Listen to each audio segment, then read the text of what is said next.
Hello everyone, welcome back to my channel. And आज के lecture के अंदर हम डिस्कस करेंगे कुछ important current affairs and along with कुछ इंपॉर्टेंट जीके या जनरल अवेयरनेस के कॉन्सेप्ट्स जो कि बहुत ज़्यादा इंपॉर्टेंट है। अगर आप किसी भी कॉम्पिटेटिव एग्जाम की तैयारी कर रहे हैं उसके सिलेबस के पार्ट में जीके या करंट अफेयर्स है, like CBT, railway, SSC, banking, UPSC, police, state PCS, PCSJ. So अगर आप इनमें से किसी भी एग्जाम की प्रिपरेशन कर रहे हैं तो ये वीडियो आपके लिए है। एंड अगर आप प्रिपेयर नहीं कर रहे हैं, आपका कोई फ्रेंड प्रिपेयर कर रहा है, तो do refer this video to your friend. ठीक है, so let's start the video. इस लेक्चर के अंदर हम डिस्कस करेंगे इंडिया के बारे में। एंड इससे पहले भी एक और वीडियो मैंने अपलोड करा था करंट अफेयर्स एंड जीके के रिस्पेक्ट में ही। उसमें भी कुछ जीके का पोर्शन था एंड कुछ करंट अफेयर्स का पार्ट था। अगर आपने वो लेक्चर नहीं देखा है तो फटाफट से जाके उसको देख लो। उसका लिंक आपको डिस्क्रिप्शन बॉक्स में मिल जाएगा। और अदरवाइज उसको अगर आप देखना चाहते हैं, प्लेलिस्ट भी बना हुआ है करंट अफेयर्स के रिस्पेक्ट में स्पेसिफिकली, वहाँ पर भी आपको वो वीडियो मिल जाएगा। सो इंडिया का जोग्राफिकल जो लोकेशन है, या इंडिया में स्टेट्स का जोग्राफिकल लोकेशन क्या है, या इंडिया के जो बॉर्डरिंग स्टेट्स हैं, कंट्रीज़ हैं, वो कौन कौन सी हैं, तो इनके रिस्पेक्ट में काफ़ी एग्जाम्स में क्वेश्चंस पूछे जाते हैं। तो आज के लेक्चर में हम वो सारी चीज़ें तो देखेंगे अलॉन्ग विद कुछ करंट अफेयर्स का पोर्शन भी देखेंगे। कुछ चीज़ें बहुत ज़्यादा बेसिक होंगी इंडिया के रिस्पेक्ट में, एंड कुछ चीज़ें एग्ज़ाम के परस्पेक्टिव से बहुत ज़्यादा इंपॉर्टेंट है। भले ही वो बेसिक क्यों ना हो, तो कई बार ऐसा होता है बेसिक इन्फॉर्मेशन है दिमाग से स्किप हो जाती है, तो आपको ये चीज़ें याद रखनी है। ओके, सबसे पहले हम बात करते हैं नेशनल फ्लैग की। सो नेशनल फ्लैग में 3 कलर हैं, इसको हम ट्राई कलर भी बोलते हैं। सैफरन डिग्निटी को रिप्रेजेंट करता है, वाइट पीस को, एंड ग्रीन ग्रीनरी को। एंड सेंटर में अशोक चक्र है जिसके अंदर 24 स्पोक्स है। ठीक है, हमारे नेशनल फ्लैग को डिज़ाइन किसने किया था? पिंगली वेंकैया ने डिज़ाइन किया था। एंड हमारे नेशनल फ्लैग को कब अडॉप्ट किया गया था? तो 22 जुलाई 1947 को अडॉप्ट किया गया था। अंटिल 1896 इंडिया जो था एक ओनली सोर्स ऑफ डायमंड था पूरे वर्ल्ड में। तिरुपति बालाजी को 10th सेंचुरी के अंदर बनाया गया था एंड ये वर्ल्ड का लार्जेस्ट रिलीजियस पिलग्रिमेज है। योगा का ओरिजिन इंडिया में हुआ। इंडिया ने 3 लाख रेफ्यूजीज को शरण दी, जो कि श्रीलंका से थे, तिब्बत से थे, भूटान, अफगानिस्तान और बांग्लादेश से थे। इसके बाद चेस का इन्वेंशन कहाँ हुआ? इंडिया में हुआ। Algebra, trigonometry, calculus, place value system, decimal system, इन सब का डेवलपमेंट या ओरिजिनेशन कहाँ पर हुआ? इंडिया में हुआ। इंडिया जो है लार्जेस्ट डेमोक्रेसी है पूरे वर्ल्ड में, 7th लार्जेस्ट कंट्री है पूरे वर्ल्ड के अंदर। इंडिया के पास largest number of post offices हैं पूरे वर्ल्ड के अंदर। अगर हम देखें तो तक्षशिला जो पहली यूनिवर्सिटी एस्टैब्लिश की गई थी वो भी यहाँ पर थी। पाई की वैल्यू पहली बार कैलकुलेट करी थी एक इंडियन मैथमेटिशियन ने। इंडिया जो है अपना जो बॉर्डर शेयर करता है वो 7 कंट्रीज से शेयर करता है, like Afghanistan, Pakistan, China, Bhutan, Nepal, Myanmar, Sri Lanka, Maldives, Bangladesh. अब यहाँ पे ये जो अपना बॉर्डर शेयर करती है इंडिया, ये किस डायरेक्शन में किस कंट्री के साथ शेयर करती है, ये एग्जाम में पूछा जाता है। तो ये बहुत ज़्यादा इंपॉर्टेंट है। तो ये आप कोई कुछ नहीं है। अब ये याद रखने के लिए आपको इतना ज़्यादा हार्डवर्क तो नहीं करना पड़ेगा। एक छोटी सी आप माइंड में पिक्चर अगर आप बना लेंगे एक, तो आपको ये चीज़ें याद रह जाएंगी। लाइक आप ये पिक्चर देख सकते हैं। अगर आप ये पिक्चर याद रखें तो उसके अकॉर्डिंगली आप एक माइंड में मैप कर सकते हैं कि भाई कौन सी डायरेक्शन कहाँ पर है, like north, south, east, west, और उसके अकॉर्डिंगली कौन सी कंट्री कहाँ पर है। तो ये बाइफर्केशन आप इजीली कर सकते हैं, इसको ध्यान में रखेंगे तो। लाइक पिछले स्लाइड पे अगर मैं वापस जाऊँ तो जैसे कि Afghanistan and Pakistan north west, China, Bhutan and Nepal north, Myanmar far east and Bangladesh east, Sri Lanka south east, Maldives south west. और 2 कंट्रीज हमारी कैसी हैं? वाटर बॉडीज हैं। ठीक है, दैट इज श्रीलंका और मालदीव्स। सो ये सारे कंट्रीज के नाम और इनकी जोग्राफिकल जो डायरेक्शन है वो भी आपको याद रखनी है।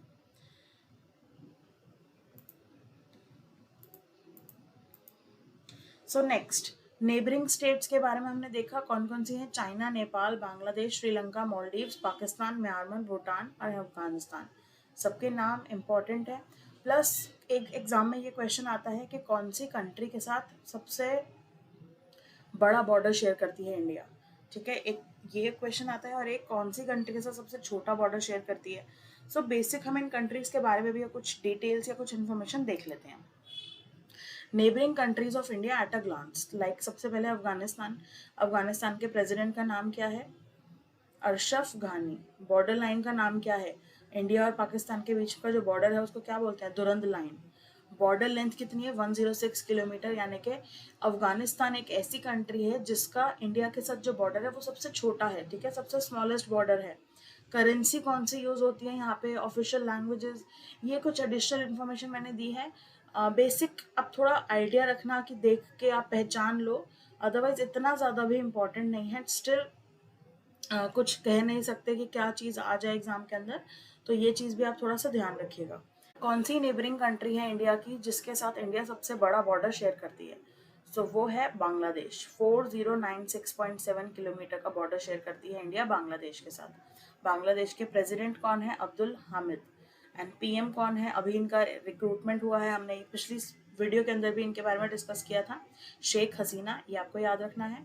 एंड बॉर्डर लाइन का नाम क्या है? बांग्लादेश और इंडिया की border line red Cliff line. Important है। अगेन जो मैं वीडियो के अंदर बोल के बता रही हूँ आपको वो ज़्यादा इम्पोर्टेंट है, उसको तो आप बिल्कुल भी स्किप नहीं कर सकते हो किसी भी कीमत पर।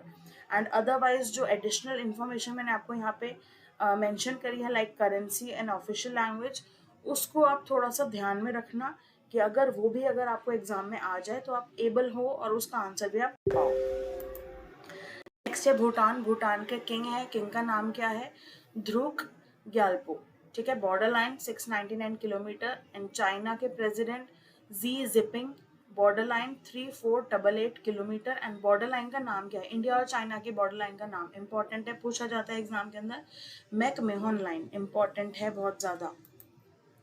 नेक्स्ट म्यांमार एंड नेपाल, इनका सिर्फ आप बॉर्डर लाइन और बेसिक चीज़ें ही याद रखिएगा, ये इतना ज़्यादा इम्पॉर्टेंट नहीं है।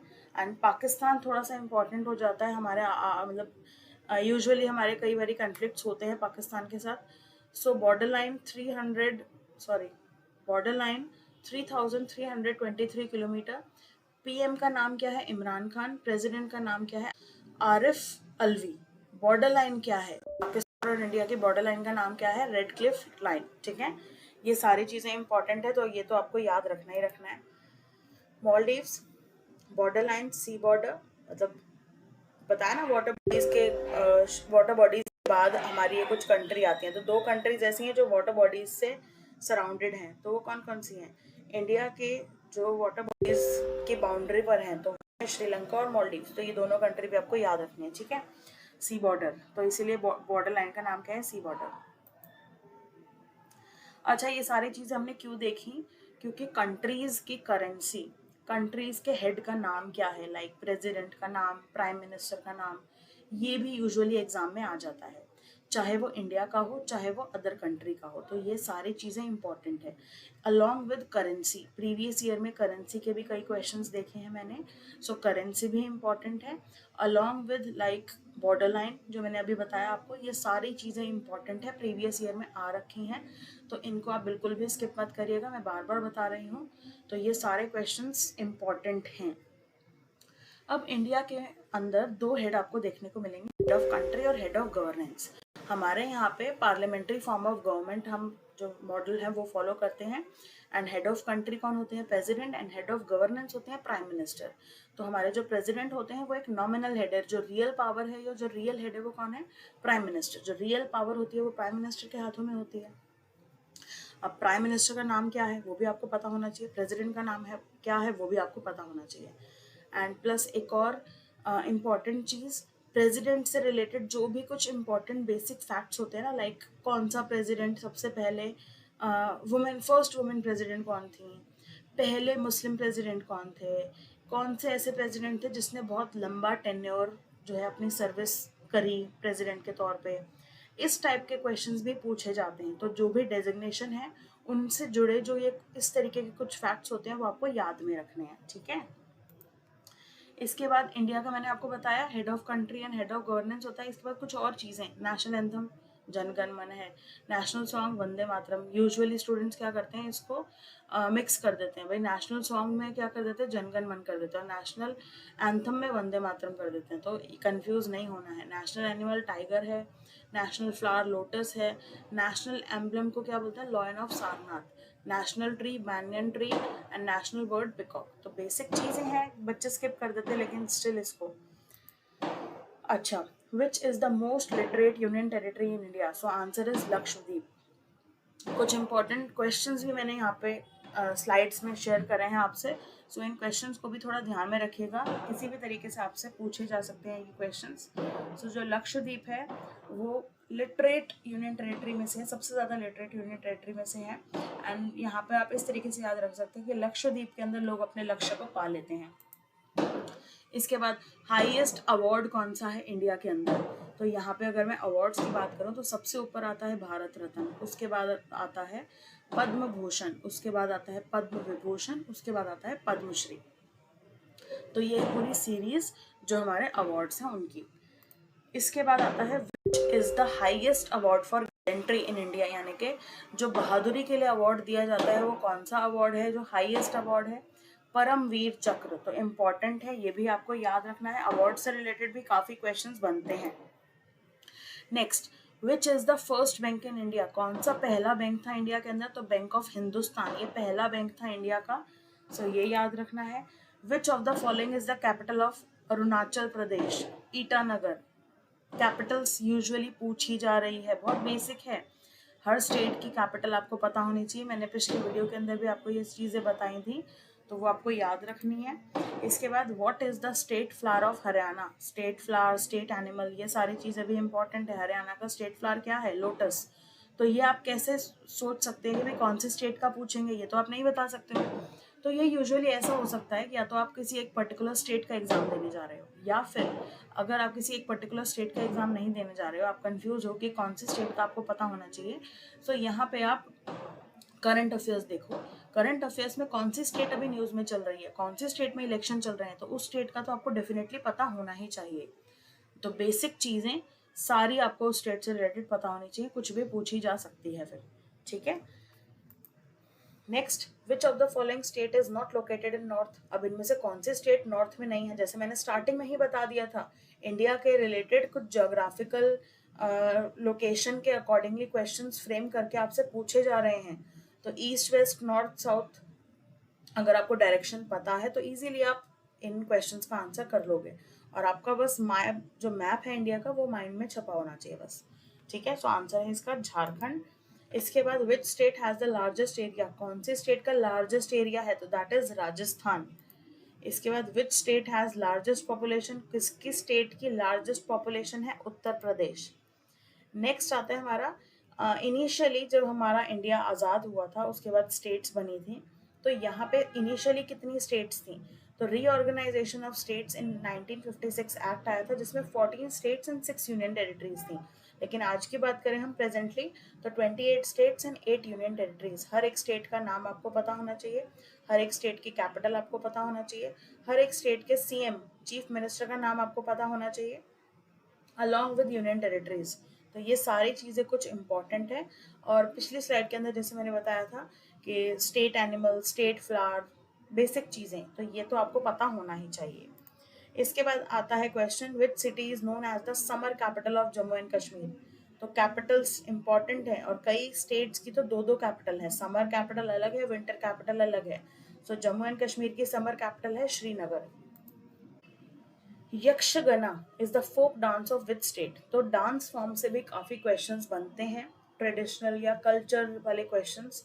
सो ये है कर्नाटका का। नेक्स्ट कुछ दिनों के अंदर मैं इन टॉपिक्स के ऊपर भी वीडियो लेकर आऊंगी, बट फिलहाल के लिए ये कुछ क्वेश्चंस हैं जो आप अपने माइंड में रखिएगा फॉर एग्जाम्स। कथक, नौटंकी, झोरा, कजरी, ये इंपॉर्टेंट डांस फॉर्म है किस स्टेट के? तो वो है उत्तर प्रदेश के।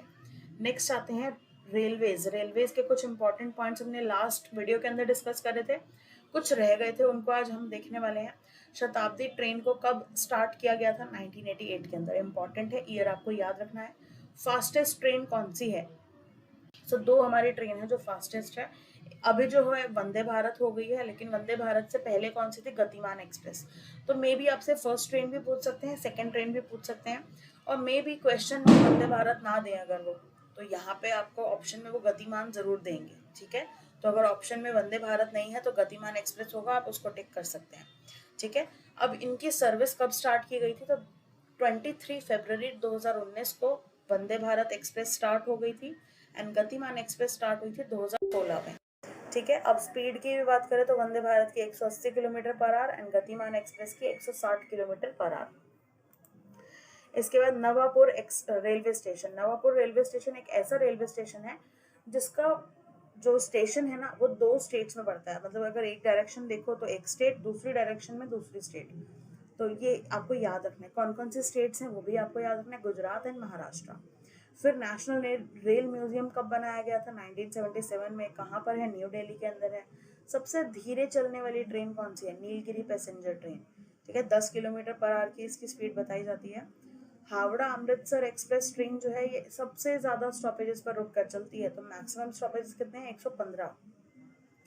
सबसे लॉन्गेस्ट रेलवे स्टेशन का नाम क्या है? हुबली रेलवे स्टेशन, कर्नाटका के अंदर है ये। तो ये इंपॉर्टेंट है, हुबली तो बहुत इंपॉर्टेंट है, जरूर आपको एग्जाम में देखने को मिलेगा इससे related question.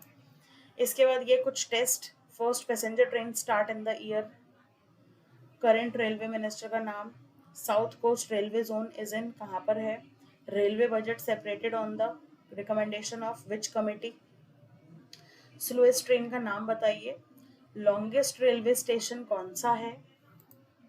Old name of Chhatrapati Shivaji terminus क्या था?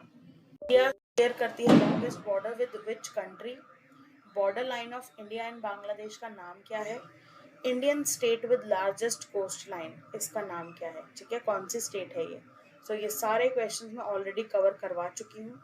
आपने अगर इन क्वेश्चंस को अटेम्प्ट करें एक बारी, या तो कमेंट में अपने आंसर्स टाइप कर सकते हैं, या फिर अदरवाइज आप अटेम्प्ट करें और उसके बाद मुझे बताना कि कितना स्कोर किया आपने, 10 on 10 किया कि नहीं किया, क्योंकि ये सब चीज़ें हम कवर कर चुके हैं। कुछ क्वेश्चंस हमने इसी वीडियो के अंदर देखे हैं और कुछ क्वेश्चंस हमने लास्ट वीडियो के अंदर देखे थे। अब बात करते हैं हम कुछ करंट अफेयर्स की। सो ब्रिक्स इम्पॉर्टेंट है बहुत ज़्यादा। फर्स्ट समिट ब्रिक्स की कहाँ हुई थी? ब्राज़ील के अंदर हुई थी 2009 के अंदर। 16 जून को ब्रिक्स आया था। स्टार्टिंग में ये ब्रिक्स जो था वो BRIC सिर्फ इतना था। उस टाइम पे कितने मेंबर्स थे? ब्राज़ील, रशिया, इंडिया और चाइना। ठीक है, जैसे कि इनिशियल्स हमें पता चल रहे हैं। इसके बाद कुछ न्यू मेंबर्स और ऐड हुए 2024 में, इसीलिए ये इम्पोर्टेंट है। Like Egypt, Ethiopia, Iran, Saudi Arabia, United Arab Emirates, Argentina. तो अब कुल मिला के टोटल 10 मेंबर्स हो गए हैं ब्रिक्स के, तो इसीलिए ये बहुत ज़्यादा इम्पोर्टेंट है। अगेन अब यहाँ पे होस्ट कंट्री ऑफ ब्रिक्स 2024 कौन सी है? ब्राज़ील ही है। फर्स्ट समिट भी ब्राज़ील में हुई थी, और 2024 में जो अब होस्ट करेगी, कौन सी कंट्री करेगी? ब्राज़ील ही करेगी। कहाँ पे? कजान। ठीक है, ये भी आपको याद रखना है। 2023 के अंदर जो 15th ब्रिक्स की समिट हुई थी वो कहाँ हुई थी? जोहान्सबर्ग में हुई थी। ठीक है, एंड यहीं पर ही डिसाइड किया गया था कि 6 न्यू मेंबर्स ब्रिक्स को ज्वाइन करेंगे। ठीक है, सो ये सारी चीजें कुछ इंपॉर्टेंट थी। और प्लस एक चीज और, एस मतलब क्या है? South Africa. साउथ अफ्रीका ने ब्रिक्स को कब ज्वाइन किया था? तो 2010 में किया था। तो ये जो 2010 है वो भी इक्वली इम्पोर्टेंट है। इसके बाद हम देखते हैं फर्स्ट फॉर्मल समिट ब्रिक्स की कहाँ हुई थी? ब्राजील में। कौन कौन से मेंबर्स इन्वॉल्व थे ब्रिक्स के जो फर्स्ट फॉर्मल मीटिंग हुई थी? तो इंडिया से कौन थे, चाइना से कौन थे, रशिया से कौन थे, ब्राजील से कौन थे? ठीक है, तो इनके नाम थोड़े थोड़े आपको याद रखने हैं, ताकि एग्जाम में अगर पूछा जाए तो आप इनके नाम पहचान ले। एटलीस्ट इंडिया का तो पता होना चाहिए और ब्राजील का पता होना चाहिए। ठीक है, लूला दा सिल्वा ब्राजील, एंड प्राइम मिनिस्टर जो इंडिया के थे वो मनमोहन सिंह। एटलीस्ट इन दोनों के नाम आपको याद रखने हैं। ठीक है, क्योंकि ब्राजील में ही हुआ था।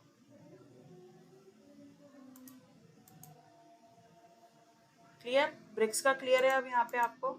इसके बाद नेक्स्ट आते हैं हम, बांग्लादेश की प्राइम मिनिस्टर का नाम क्या है? शेख हसीना। इंपॉर्टेंट है, 4th टाइम ये कॉन्जिक्यूटिवली बांग्लादेश की प्राइम मिनिस्टर बनी है, सो इम्पॉर्टेंट। नेक्स्ट है हमारा, 2 गवर्नमेंट स्कूल्स हैं सिलिकॉन वैली कैलिफोर्निया के, USA में। उन्होंने इंक्लूड कर दिया है हिंदी को एज वर्ल्ड लैंग्वेज। तो स्टूडेंट्स यहाँ पे कई बार कंफ्यूज हो जाते हैं। ऑप्शन में अगर इंग्लिश होता है तो वो इंग्लिश को मार्क कर देंगे, तो इसीलिए इम्पॉर्टेंट है ये बहुत ज़्यादा कि वर्ल्ड लैंग्वेज के तौर पे हिंदी को अलाउ किया गया है, हिंदी को चूज़ किया गया है अपने करिकुलम में इंक्लूड करने के लिए, पहली बार ऐसा हुआ है। सो बहुत ज़्यादा इम्पॉर्टेंट है। और रेबल ऑर्गेनाइजेशन, कौन सी एक रेबल ऑर्गेनाइजेशन है? हौथी फ्रॉम येमेन, जिनको रिस्पॉन्सिबल ठहराया गया है अटैक्स ऑन मर्चेंट शिप्स। तो वो है अमेरिका एंड ब्रिटिश के शिप्स को अटैक किया गया है इन रेड सी। तो जो हौथी है ना फ्रॉम येमेन, उनको रिस्पॉन्सिबल ठहराया गया है। तो ये एक रेबल ऑर्गेनाइजेशन है, इंपॉर्टेंट है, बस हौथी आपको याद रखना है। Who is the current prime minister of India? नाम इजी है, Narendra Modi ji. Who is the first prime minister of India? Jawaharlal Nehru. Who was the first Indian to win the Nobel prize in literature? Important है, literature के जो awards होते हैं या prize होते हैं उनके रिस्पेक्ट में भी बहुत ज्यादा एग्जाम में क्वेश्चन पूछे जाते हैं। सो फर्स्ट रेसिपिएंट कौन थे? तो इम्पॉर्टेंट, रविंद्रनाथ टैगोर। इसके बाद रिसेंटली इंडिया ने एक ऑपरेशन लॉन्च किया है, operation Indravati, to evacuate its citizen from which of the following country? तो हैती। इम्पॉर्टेंट है, ऑपरेशन इंद्रावती क्या है क्या नहीं है, तो एग्जाम में ये चीज पूछी जा सकती है डेफिनेटली। इंडिया ने लॉन्च करा operation Indravati to excavate its citizen, यानी कि हैती के अंदर इंडिया के कुछ सिटीजन है उनको प्रोटेक्ट करने के लिए, उनको वहां से निकालने के लिए, क्योंकि वहां पे जो स्थिति है वो बहुत ज्यादा बिगड़ गई है। ह्यूमैनिटेरियन, पॉलिटिकल, सिक्योरिटी, हर तरीके का क्राइसिस पे एग्जिस्ट कर रहा है, क्योंकि 2021 के अंदर वहाँ के जो प्रेसिडेंट है उनका असैसिनेशन हो गया था, उसके बाद से स्थिति वहाँ की बिगड़ती जा रही है। तो इंडिया जो है वो प्रोजेक्ट ये ऑपरेशन चला रही है, क्यों? वहाँ पे लोगों की हेल्प करने के लिए, जो इंडियंस हैं उनकी। अब इंद्रावती रिवर जो है वो किसकी ट्रिब्यूटरी है? क्योंकि जो ये नाम आया है ऑपरेशन इंद्रावती, तो ये भी इंपॉर्टेंट है, इसीलिए पूछ सकते हैं ये भी एग्जाम के अंदर। तो गोदावरी रिवर की ट्रिब्यूटरी है, एंड ये कहाँ कहाँ फ्लो करती है? उड़ीसा एंड छत्तीसगढ़। अच्छा, बिहार के चीफ मिनिस्टर कौन बन गए? नीतीश कुमार। तो ये 9th टाइम वहां के सीएम बने हैं, इंपॉर्टेंट है, कॉन्जिक्यूटिवली नहीं बने हैं, ये ध्यान रखना है बस, ठीक है, कि 9th टाइम ये वहां के सीएम बन गए हैं, 9th टाइम, ये भी इंपॉर्टेंट है। लाइक मैंने बांग्लादेश के पीएम का आपको बताया था, हसीना शेख हसीना। तो यहाँ पे शेख हसीना जो बांग्लादेश की पीएम बनी है वो कौन से टाइम की बनी है? 4th time. तो ये भी एग्जाम में पूछा जाता है कि कौन से टाइम पे बनी है, मतलब कितने टाइम तक वो बन चुकी हैं ऑलरेडी, ठीक है। Next, recently which of the following security agency from India has signed a working agreement with the European Union Agency for Law Enforcement Cooperation, Europol? So that is Central Bureau of Investigation, that is CBI. So CBI के बारे में थोड़ी सी चीजें देख लो, इन्होंने क्या किया है, साइन करा है एक working agreement with Europol. Europol क्या है? यूरोपियन यूनियन एजेंसी है। अब सीबीआई रिप्रेजेंट कर रही है इंडिया को एट इंटरपोल और यूरोपोल दोनों जगह पे। अब यहाँ पे सीबीआई का हेडक्वार्टर न्यू दिल्ली के अंदर है, यूरोपोल का हेग नीदरलैंड के अंदर है, एंड इंटरपोल का कहाँ है? लॉन फ्रांस, ठीक है, सब याद रखना है। यहाँ पर एक इम्पॉर्टेंट एडिशनल चीज मैंने और यहाँ पे बताई है कि जो हेग नीदरलैंड है उसको मैंने मार्क करा है, और उसके नीचे लिखा है international court of justice and international criminal court. क्यों, क्या लिंक है? क्योंकि इन दोनों के हेडक्वार्टर भी कहाँ है, इनके जो कोर्ट्स हैं वो कहाँ पर है? हेग नीदरलैंड के अंदर ही है। सो आईसीसी और ICJ, international court of justice और इंटरनेशनल क्रिमिनल कोर्ट, ये दोनों कहाँ पर है? हेग नीदरलैंड में ही है। जो सीबीआई है इसको एस्टैब्लिश कब किया गया था? 1 अप्रैल 1963 में। So that is important. Interpol के बारे में भी देख लो, इसकी फुल फॉर्म पूछी जा सकती है आपसे, लाइक मैं बोलती हूँ ना, अब्रिविएशन से क्वेश्चंस आते हैं। इंटरनेशनल क्रिमिनल पुलिस कमीशन, ठीक है, इसको एस्टैब्लिश किया गया था 1923 के अंदर। अडॉप्ट किया इसने अपना करंट नेम इंटरपोल इन 1953। तो लाइक सबसे पहले ओरिजिनेट हुआ इंटरपोल इन 1914। 24 कंट्रीज थी जो कॉपरेट कर रही थी इसके अंदर। इंडिया ने साइन किया 1949 के अंदर, ये एक अलग से सेपरेट टॉपिक हो गया, ठीक है। यहाँ पर इंटरपोल का ही नेम चेंज कर दिया था, इंटरनेशनल क्रिमिनल पुलिस कमीशन। कब रख दिया? 1923। वापस से करंट नेम अडॉप्ट कर लिया 1956 में। तो अभी इसका नाम क्या है? इंटरपोल है। इंडिया ने कब साइन किया इंटरपोल को? 1949 में। तो ये चीजें याद रखनी है। अब फ्रांस के बारे में कुछ चीजें इंपॉर्टेंट है, लाइक फ्रांस की कैपिटल पेरिस, करेंसी क्या है वहां पे जो यूज होती है? यूरो। एंड आफ्टर 40 ईयर्स एक न्यू ट्रेडिशन फॉलो किया गया, क्या? 75th रिपब्लिक डे जब सेलिब्रेट किया जा रहा था तो हमारे चीफ गेस्ट कौन बन के आए थे? इमैनुअल मैक्रोन, जो कि प्रेसिडेंट है फ्रांस के, ठीक है। अभी 2024 की बात कर रहे हैं हम। सो that is important. Chief guest बन के कौन आया था, ये क्वेश्चन पूछा जा सकता है।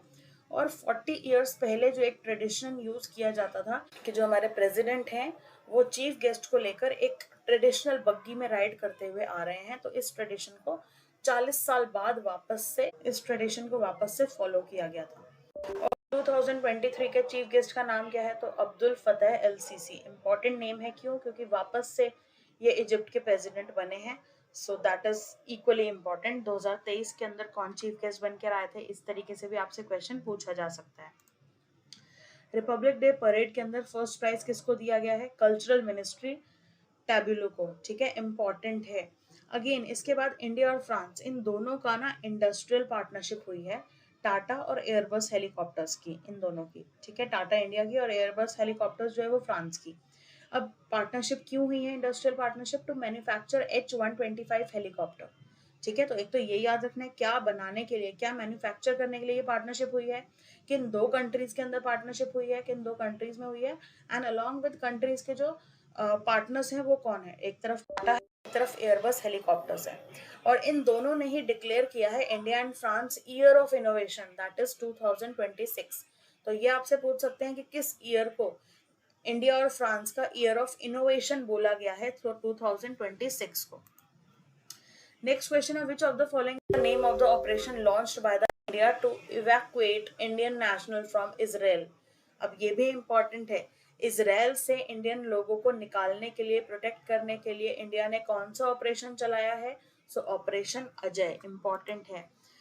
Operation Ajay, operation to repatriate its citizen from Israel. So repatriate का मतलब क्या है? कि उन लोगों को वापस से उनकी खुद की कंट्री में भेज देना। एंड इवैक्यूएशन का मतलब है मूव करना है कुछ लोगों को आउट ऑफ दैट प्लेस। क्यों? क्योंकि वो प्लेस जो है वो डेंजरस बन चुकी है, वो वहां पे रहने लायक नहीं है, ठीक है। सो ये डिफरेंस है। और जो ये ऑपरेशन अजय है, ये इवैक्यूएशन ऑपरेशन नहीं है, ये रेपेट्रिएट ऑपरेशन है, ठीक। India first graphene centre, India innovation centre for graphene IICG inaugurate किया गया at makers village in Kerala. तो IICG को सेटअप किया by which ministry? Ministry of electronics and information technology. And यहाँ पर गवर्नमेंट ऑफ इंडिया ने, गवर्नमेंट ऑफ केरला ने and Tata steel limited, इन तीनों ने कोलैबोरेशन करके इस सेंटर को स्टार्ट करा।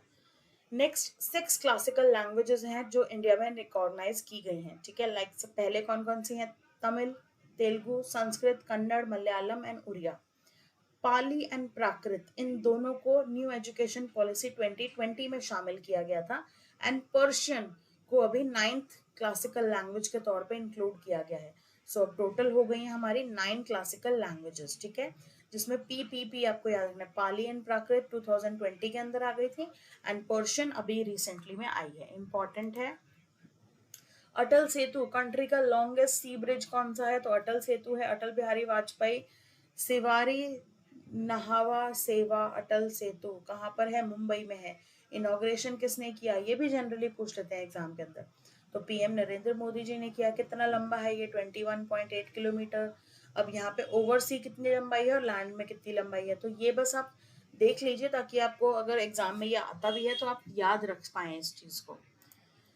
नेक्स्ट आता है आपका, आंध्र प्रदेश के CM का नाम क्या है? तो जगमोहन रेड्डी। अब इन्होंने अनवील किया है 206 feet tall statue of doctor Bhimrao Ambedkar, ठीक है। कहाँ पर है ये? तो विजयवाड़ा स्वराज मैदान, इंपॉर्टेंट है। तो ये क्या है? वर्ल्ड का टॉलेस्ट स्टैच्यू है of doctor Bhimrao Ambedkar. And इस स्टैच्यू को क्या नाम दिया गया है? ये स्टैच्यू कहाँ पर है? यह simple, statue of social justice नाम दिया गया है, ठीक है। अब आपसे क्वेश्चन में पूछेंगे स्टैच्यू ऑफ सोशल जस्टिस कौन से स्टेट में है, ठीक है। तो ये इंपॉर्टेंट है ना ये सारी चीजें। 125 फीट का ये स्टैचू है जिसमें 81 फीट के प्लेटफॉर्म पर इसको बनाया गया है, तो ये टोटल हो गया 206 फीट। इंपॉर्टेंट है सारी की सारी चीजें। प्रसादम, ये पहला healthy and clean food street को इनॉग्रेट किया गया जनवरी 2024 में। महाकाल लोक, नीलकंठ फॉरेस्ट, उज्जैन मध्य प्रदेश, बेसिकली इन 3 जगह पर इसको इनॉग्रेशन किया गया और बोला गया भाई यहाँ पर जंक फूड और प्लास्टिक बैन है, ठीक है, ये एकदम क्लीन फूड स्ट्रीट है और एकदम हेल्दी है। 17 शॉप्स हैं यहाँ पे। कहाँ कहाँ पे? राजगिरा, सावा, कुट्टू, रागी, दाल भपल एंड अदर, कुछ अदर ट्रेडिशनल डिशेस जो स्टेट्स की होती हैं वो इन 17 शॉप्स पर सेल की जाती हैं। तो यहाँ पर कुछ भी अनहेल्दी या जंक फूड नहीं मिलता है। इन 17 शॉप्स पर आपको सब कुछ हेल्दी और बेसिक जो ट्रेडिशनल डिशेस हैं उनसे रिलेटेड चीजें ही मिलेंगी। India has become the fourth largest stock market in the world. तो एक तो fourth largest stock market in the world कौन है? इंडिया है। फर्स्ट नंबर पे कौन है? सेकंड पे, थर्ड पे, फिफ्थ पे, ये चीजें भी याद रखना। एंड इंडिया ने फिफ्थ नंबर पे था पहले एंड हांगकांग आगे था, फोर्थ नंबर पे था। तो इंडिया ने किसको पीछे छोड़ दिया है stock market in the world के अंदर? मतलब स्टॉक मार्केट के अंदर इंडिया ने किसको पीछे छोड़ दिया? तो हांगकांग को पीछे छोड़ दिया है। ये भी इंपॉर्टेंट है, इस तरीके से भी क्वेश्चन पूछा जा सकता है।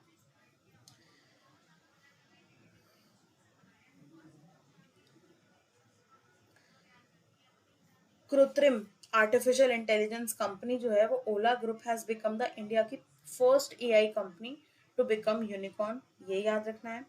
अच्छा, एक ऐप लॉन्च की गई है, क्या नाम है ऐप का? तो अनुवादिनी, ये एक मल्टीलिंगुअल एजुकेशन को प्रमोट करने वाली ऐप है जो सेंट्रल गवर्नमेंट ने लॉन्च करी है। So that's it for now, thank you so much for watching. Hopefully आपको ये सारी चीज़ें समझ में आ गई होंगी और जो भी मैंने क्वेश्चंस बताए आपको वो आपको याद रखने हैं। एंड मेक श्योर कि जो टेस्ट दे रखा था वीडियो के अंदर आप उसको भी एक बार अटेम्प्ट करें या वीडियो पॉज करके अटेम्प्ट करें उनको। एंड आप मुझे अपना स्कोर कमेंट में बताना मत भूलना। And thank you so much for watching and see you in my next video. And हाँ, एक चीज़ और इम्पॉर्टेंट, ये जो पूरी वीडियो आपने देखी इसकी जो PDF है ये आपको मिल जाएगी मेरे टेलीग्राम चैनल पर। लिंक आपको डिस्क्रिप्शन में मिल जाएगा, तो फटाफट से जाके वहाँ से आप इस वीडियो के नोट्स ले सकते हैं एंड पिछली वीडियो के नोट्स भी आपको वहीं से मिल जाएंगे। Thank you so much for watching and don't forget to share this with your friends. Sharing is caring. See you in my next video.